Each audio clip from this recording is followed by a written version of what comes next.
গত ৮ এবং ৯ জুন এডিনবরার ইনভারলিথ পার্কে অনুষ্ঠিত হয়ে গেল সর্ববৃহৎ আয়োজনে আয়োজিত ফেস্টিভ্যাল অব কালচার।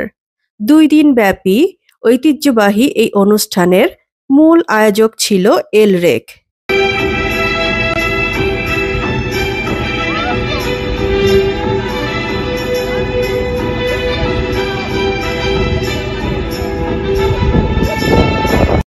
মেলার আয়োজন সম্পর্কে কথা বলবো মেলার আয়োজক জনাব ফয়সাল চৌধুরী, MBE, MSP। আসসালামু আলাইকুম। আসলে অনেকদিন ধরে এডিনবরাতে বিগ লেভেলের কোনো কালচারাল ইভেন্ট হয়নি, তো আমাদের Edinburgh Ludhiana regional equality council মনে করলো যে ফেস্টিভ্যাল অফ কালচার নামে একটা প্রোগ্রাম করি, যেটা একটু সব ধরনের সব কালচারের লোকের ইনভলভমেন্ট থাকবে।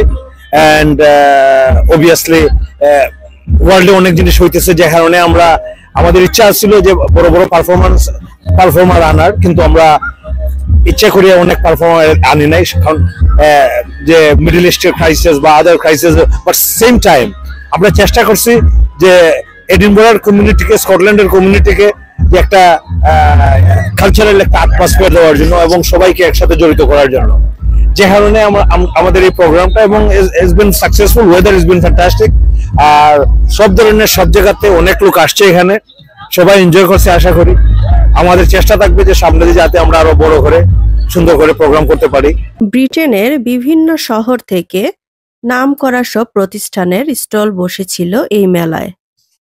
ভালোই লাগলো, সবাই সাথে একসাথে দেখা সাক্ষাৎ ভালো লেগেছে। কালকে এসছি, আজকে জামা কাপড়ের স্টলের পাশাপাশি ছিল বিভিন্ন ধরনের জুয়েলারির স্টলও।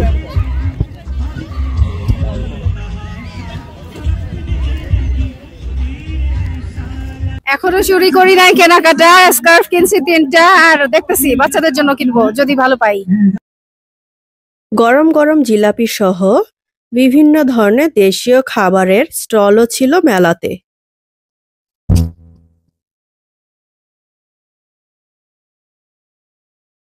This is pretty amazing, actually.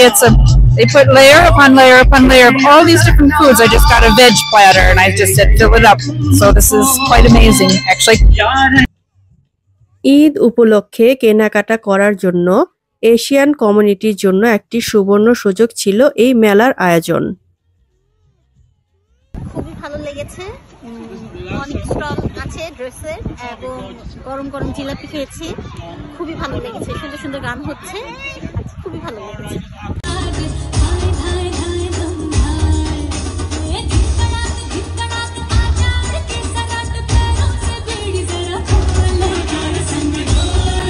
Amrin Chowdhury তমা, এডিনবরা, বাংলাদেশি কমিউনিটি নিউজ।